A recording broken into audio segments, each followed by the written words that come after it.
Hey, it's Shelly from the Mindful Plate, and in this video, I am sharing 6 tips on how not to overeat this holiday season. Hey, I'm your host, Shelly Wellness. I'm on this journey to elevate our consciousness around food, and I invite you to join me.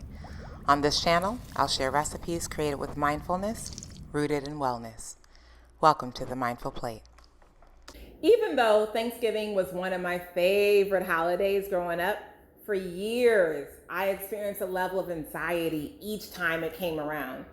You see, I had a problem, and sometimes I still do.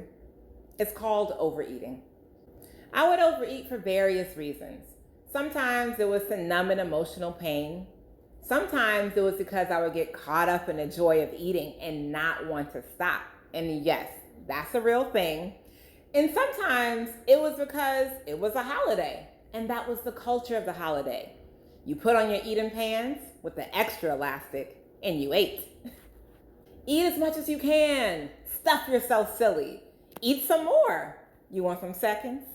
Who's going for thirds? Who wants cake? Who wants pie? Who wants both?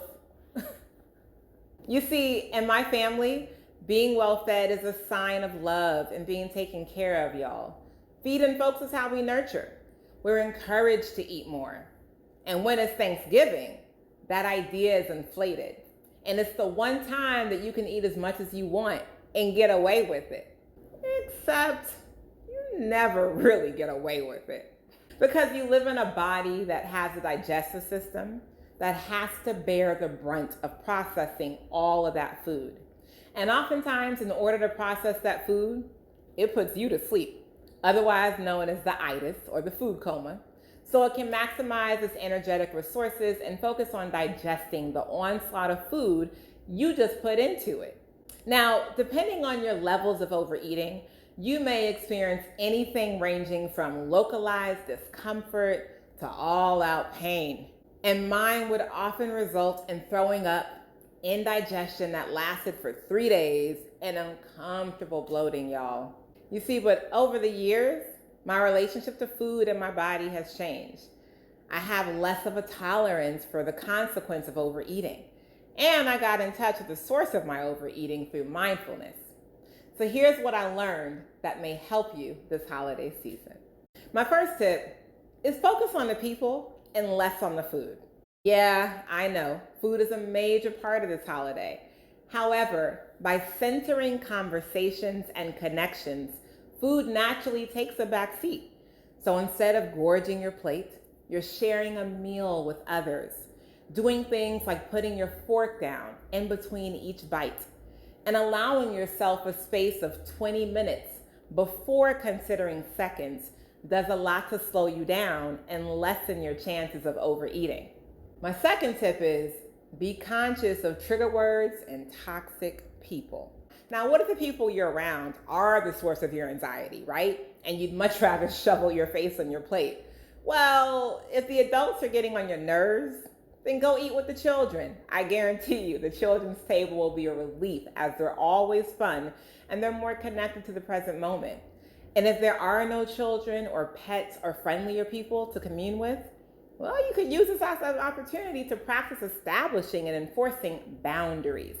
Some folks have it in their head that because y'all are kin, they can just say whatever type of foolishness they want. And folks are just supposed to take it. Nope. Boundaries are necessary. And if you need support in establishing and enforcing boundaries, ask for help by communicating that to a trusted friend, family member, or partner. Always use your words, y'all. They're a source of power. My third tip is be conscious of your trigger foods. I can't stress this one enough. Now, what's a trigger food? You know, it's that thing that once you have one bite, you just can't stop. Even when you tell yourself, oh, I'm just gonna have a little bit, next thing you know, child, your little bit turned into force and a possible to go plate. So for me, that thing used to be mac and cheese. And even though dairy would cause me to experience bloating and congestion, I didn't care. I was too into the Thanksgiving of it to stop myself. So I recognize that there are some things that I just can't start. However, I was not willing to give up mac and cheese. And I don't think you should give up your favorite foods either. So I created a substitute. And this leads me to my next suggestion. My fourth suggestion, y'all, is to create healthier substitutions for your favorite dishes. Part of our desire to overeat isn't about lack of will or weakness. It's about chemicals and additives, period. You see, some of our favorite dishes are laced with additives and chemicals whose job it is to hook your taste buds and make you want more. It works at a chemical level and affects the neurotransmitters in your brain. Very smart for science and marketers, but very harmful for you. If you want to know more about how this works, you got to read The Dorito Effect by Mark Schatzker. So since this is a thing, it helps to redesign your menu with substitutions that are healthier and still flavorful. My vegan mac and cheese does it for me. It completely replaces the dairy mac and cheese that I used to gorge on. And the good news is because it's made from whole foods, they speak to the body differently. They don't encourage overeating, y'all. It's fiber rich, it's nutritious, and it's filling. Because of that, my body doesn't feel deprived of nutrition and want to overeat. So I encourage you to look at your favorite foods that you tend to overeat and remix them. And if you need help remixing your recipes, link me. I can help. It's my specialty. And the fifth tip, fix your plate, y'all, with body-friendly portions. I cannot stress this enough. Aim to create a balanced plate. If you follow these guidelines, you should be fine. You want to focus yourself and make sure that as you choose your food, you're choosing colorful foods with different textures. And remember, you eat with your eyes, right? And that's a percentage of your appetite. So focus on healthy helpings of fibrous vegetables. Make sure they're there. And this will create a fullness so that you don't end up gorging on carbs that can create a lot of lethargy in your body. And if you're a meat eater, that should only take up an eighth to a quarter of your plate. If not, be sure your protein intake is sufficient. If you're eating greens, you're gonna maximize a lot of protein through that alone. And don't deny yourself, y'all. Eat what you want. The now often ends up in overeating. As the more you tell yourself you can't have something, the more you want it. So don't deny yourself, y'all. Eat up, but eat mindfully. And my last tip is eat when you're hungry and stop when you're full. If you don't remember anything else from this video, remember this. Eat when you're hungry, stop when you're full. Once you fix your plate, give thanks for it, and with each bite, remind yourself that there's enough. You can always eat more later when you get hungry again. There's no need to finish it once and twice and thirds and fourths.